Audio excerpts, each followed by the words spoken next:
Армысыздар ағай, қадірлі көрермен. Бүгін сенбі сайын көзқарас хабар назарларыңызға ұсынатынбыз. Бүгін сол хабардың кезекті жалғасы. Хабар қонағы Назипа Бектілеуова апамыз, зейнеткер ана, білім саласының үздік қызметкері, қазір зейнеткерлікте жүр. Дегенде, біздің көзқарас хабарын көріп, осы көзқарас хабарында атылып жатқан мәселелер төңірегінде той, ЗАГС, тамада, өзге де ене келіндер жөнінде де ой бөлісуге өзінің ниетін білдіріп, бізбен хабарласты. Апа бүгін біздің студияның қонағы. Сондықтан апай өзіңізді көрермендерге таныстырып кеттім.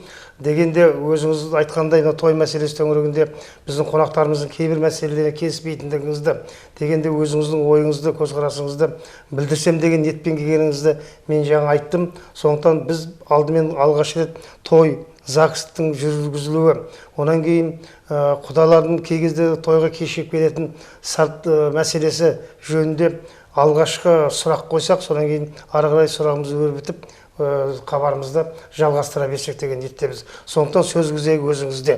Құрметті түркістандықтар, бәріңізде саламатсыздар ма?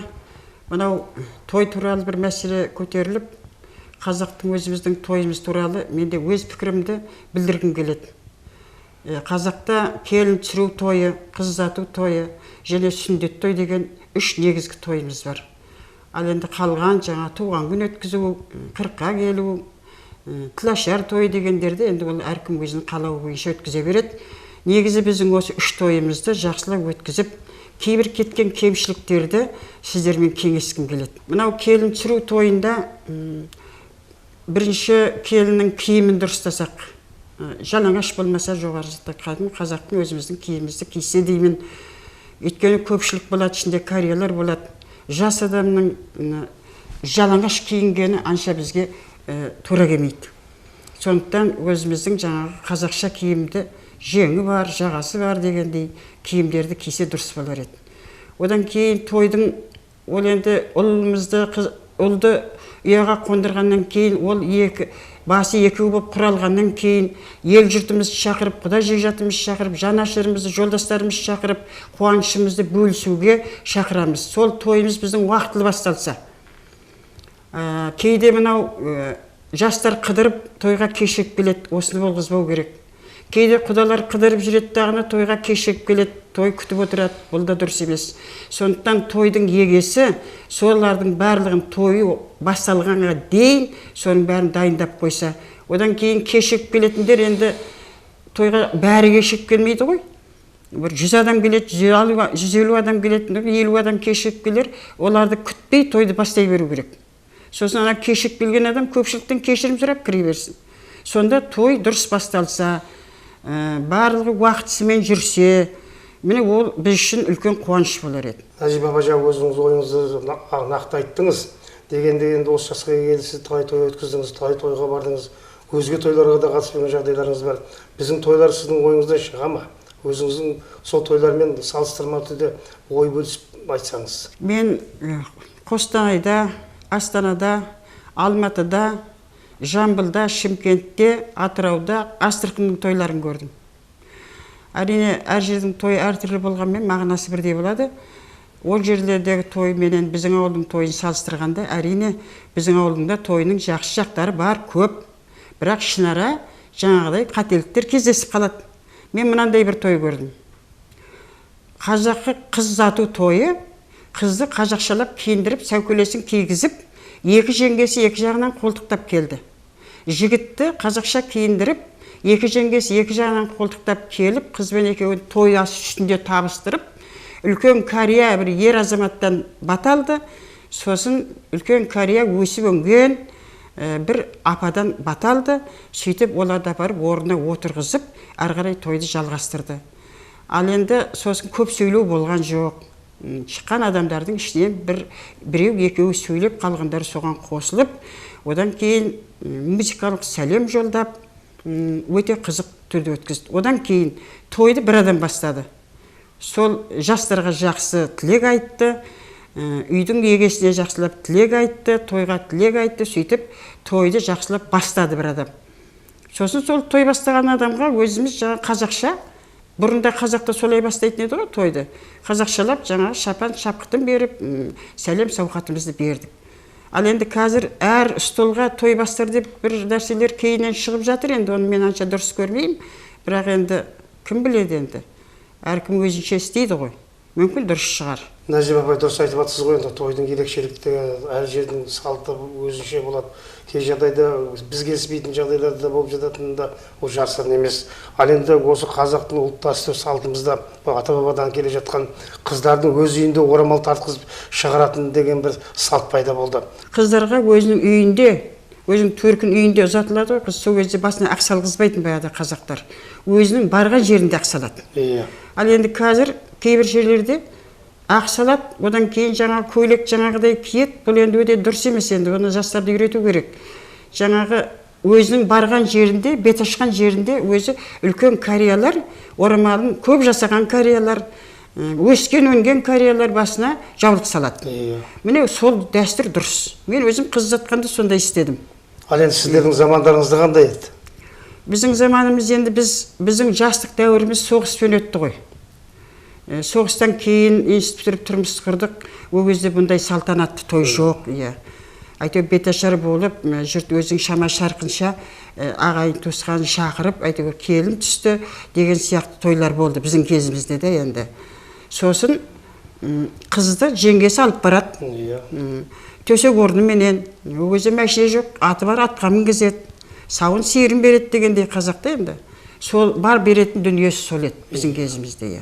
Соғыстан кейін халықтың есі шығып кетіп, біразға дейін есін жия алмады ғой. Есін жиған кездегісі енді. Қазір енді бұндай заман деген енді біз жүрген дәуірлерде бұндай заман болған емес қой. Не деген молшылық, не деген тамаша уақыт, мейлі кім қалай жақсы өткізсін тойын.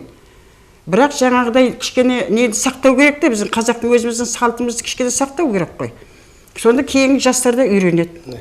Ал енді жаңа мына жерден төмен қарай жалаңаш жүру жастарға кариялар отырған кезде ыңғайсыз. Нәжип апай сөздің аяғыңызда тамада төңірегінде айтып қалдыңыз ғой. Біздің осы тамадаларымызға сіздің көңіліңіз тола ма? Кей кезде ошақ, жиырма шығарады дағы бәрін жиналысып жібереді. Сосын кей кезде тамадалар тойды ұзартып жібереді. Осы жөнінде айтар едіңіз. Енді біздің мына Түркістанда тамада нашарлау, мен жүрген жерімде тамададан өте жақсы басқарды. Артық сөз сөйлемейді.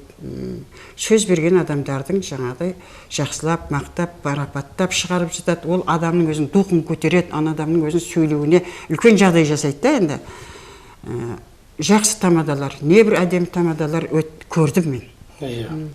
Бірақ енді біздің Түркістандағы тамадалардың көпшілігі нашар, олар өзінің білімін жетілдіру керек.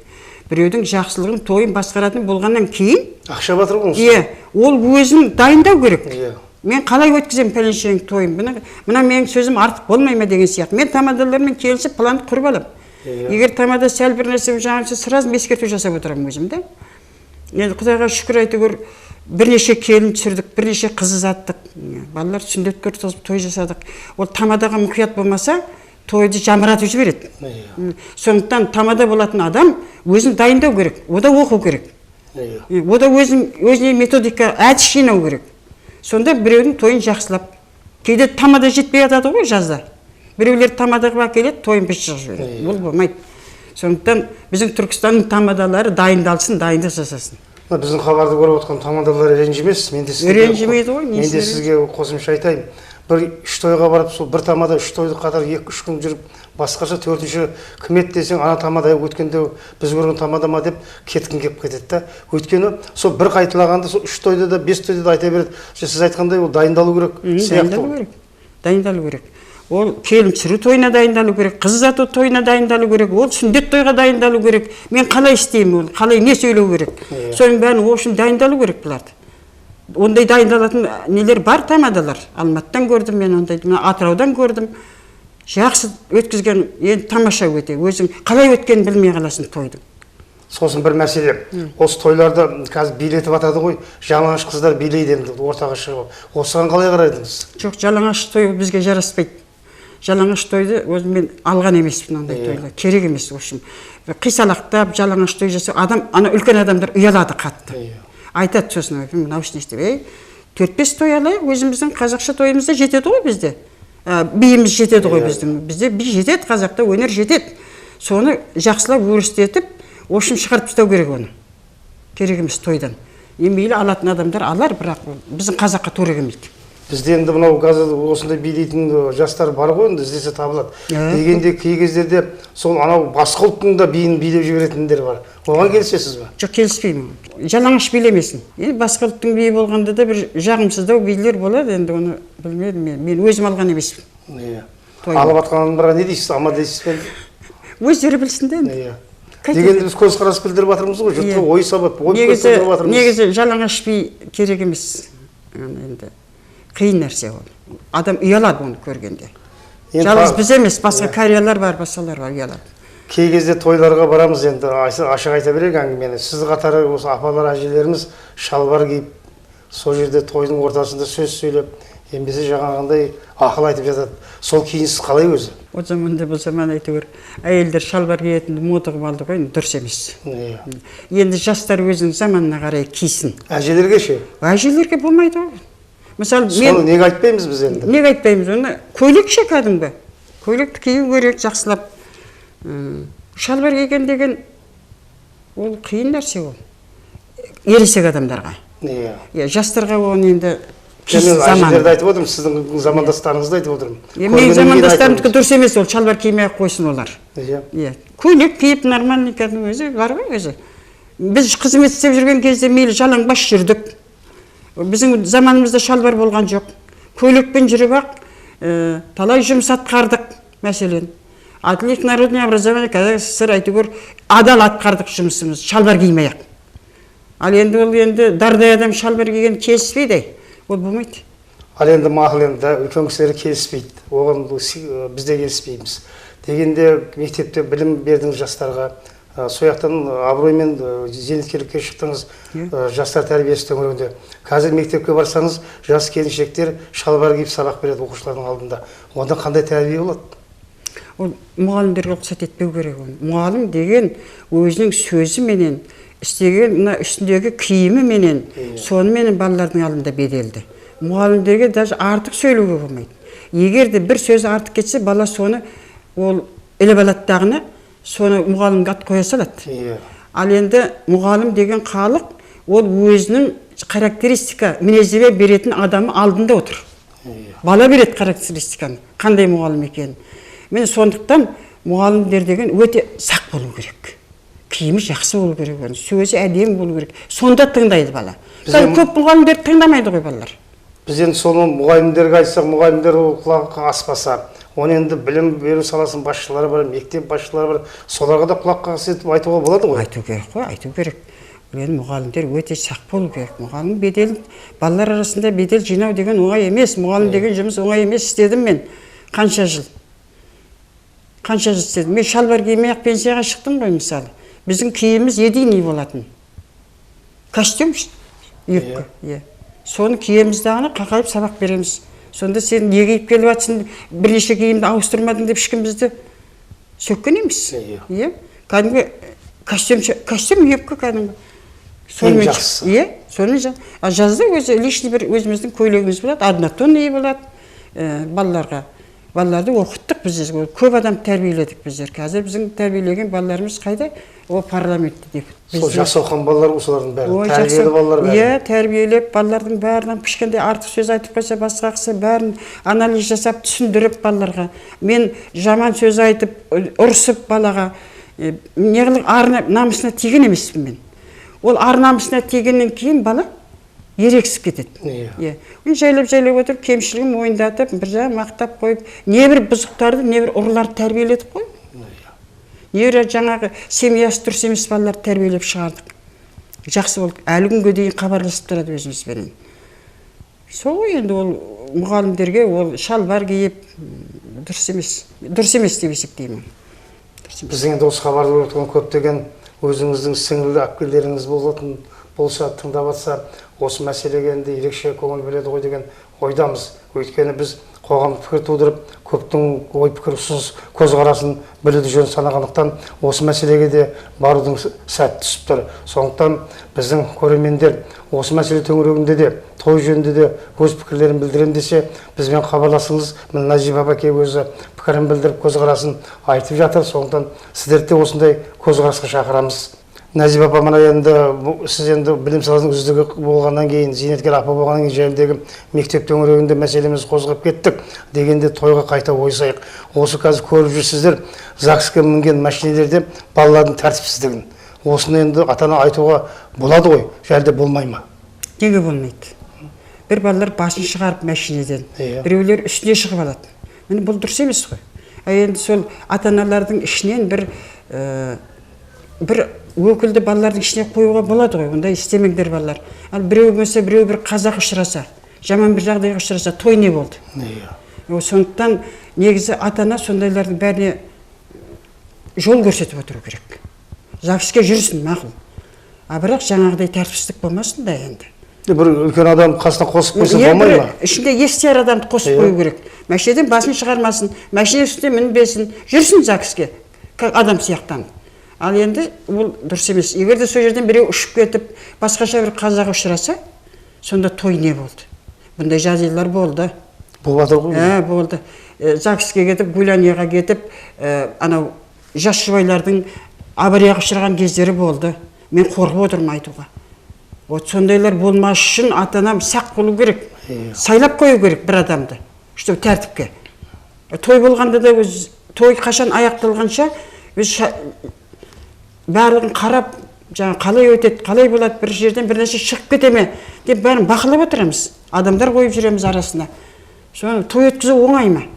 Ол жақсы болып өтуін ешқандай шыпысыз дейді ғой енді білінше айтқанда.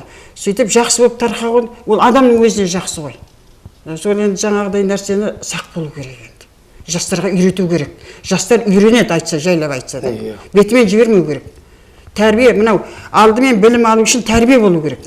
Тәрбиесіз адамға білім берген бұл қасірет дейді, бір айтыпты бір білгіш енді көсем адам. Сондықтан алдымен тәрбие жақсы болса, соған сәйкесті білім жақсы болады да, содан кадр жақсы болады. Ал енді тәрбиесіз, жаңағы енді басын көрсетіп жүру, машина үстіне мініп алу деген, ол тәрбиесіздіктің нышаны емес пе? Нышаны емес дәл өзі. Сіз жаңа машинеден шығарып басын деп атсыз, жақында біз мынандай сұмдық көрдік. ЗАГС-тың машинасының төбесінде бала билеп жүр кетіп барды машина үстінде. Бұған сонда ата-ана дейік, ата-ана үйінде қалды ғой. Мына милиция қызметкері, полиция қызметкерлері қайда қарайды? Сол о кісілерге мен общем өкпелімін. Осы мына оның барлығын енді милиция қызметкерлері. Бізге үйіміз базардың алдында күнде төбелесіп өтеді, бір милиция қарамайды. Тәртіп нашарлап кетті ғой. Бұрын сондай ме еді бұрын? Бұл Түркістан тәртібі қандай еді бұрын?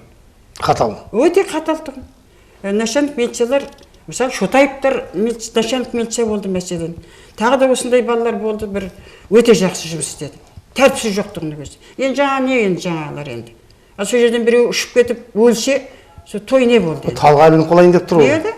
Сондықтан мұқият болу керек, тәртіп керек, тәртіп керек, тәрбие керек. Ал енді өзіміз айтып отырмын ғой, мен талай Құдайдың берген бірнеше келін түсірдік, қыз ұзаттық. Жаңағы сүндет той жасап жатырмыз, әйтеуір басында жүріп ешқандай не бар, бәрі жақсы тарқап жатыр. Кейде тойларға барғанда кейбір жерлерге жаңағыдай қарның ашады. Соны халық жөндесе өздері деген мақсат қой енді біздікі. Әйтеуір жақсы болса, қазағым жақсы болса, осы заманына лайық қазақтарымыздың тойы да, сөзі де, өзі де, тәрбиелеген баласы да, істеген зеті де бәрі жақсы болсын деген мақсатты айтып отырмын. Енді жаңа ЗАГС төңірегінде айттық қой, енді ата-ананы кінәлап жатырмыз, полицияны кінәлап жатырмыз. Енді сол машинаның айдайтын жүргізуші отыр ғой, төбесінен алады балалардың басын шығарып өзі. Сол неге үндемейді? Соны айтамын ғой. Осы жерде айтыңызшы. Кім біледі енді оны? Тәртіпсіздік қой енді, ол үлкен тәртіпсіздік қой. Жүргізуші ақшағанын біледі, енді анау дейтін. Оған бәрібір шығар. Ақшалғасын болды, мейлі не болса болсын деген сияқты. Вот сондай істе шоферға да тәртіп беру керек онда. Мына машинаң дұрыстабайды. Ана балалар анандай нәрсе істемесін деген нәрсе айтылу керек шығар оларға. Шығып бірақында ата-анасы ескертпей ме? Ата-анасы сол ішіндегі жүрген жаңағы бір адам ескертіп отыру керек. Ол жастарды сол күйінше бетімен жіберіп, оның ішінде ішкені бар ғой. Бар. Сондықтан олар былай шыққасын өз білгенін істеп, ішінде бар ғой енді. Соны істетпеу үшін ішінде бір адам жүру керек қой. Ішкесін тыңдамайтын шығар. Тыңдамай кететіндер бар. Ондайларды шығарып тастау керек, апарып тастау керек. Жатады жер аяқ қолын байлап. Соны тәртіпті болу керек. Тәртіп, Асеке. Тәртіп бар жерде береке болады, тәртіп бар жерде береке болады. Тойды сондай жақсы тәртіппен өткізсек, енді бірен-саран кемшіліктерді жоюға болады ғой. Болады ғой. Біз Түркістан енді ол қасиетті қала, бұл жерге келмейтін адам жоқ. Біздің тойымызды көретін адамдар да болуы мүмкін.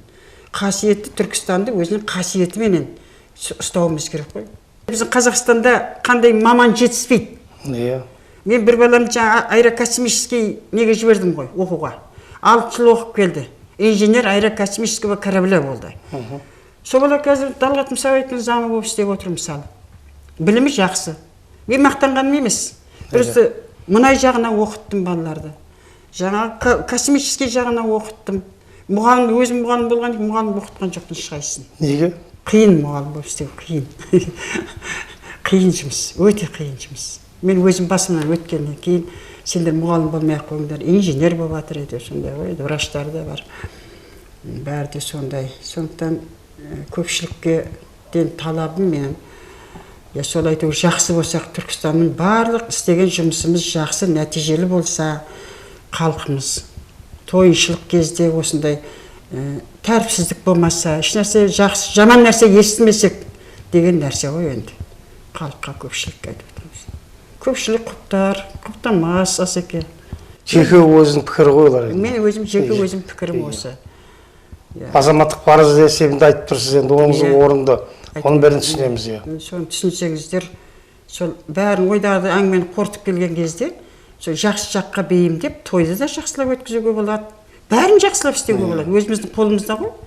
Бізге ешкім үйретпейді. Қазақ той жасауды ешкім үйренбейді. Қазақтың әділеттілігі, қазақтың таза қандылығы, қазақтың бауырмалдылығы, ол жетіп артылады ғой бізде. Өнер, дастарханның кеңдігі. Дастархан, пейіліміз кең ғой біздің. Біз бала шағамызға бермесек те қонаққа береміз ғой. Міне осы біз сондай қазақпыз.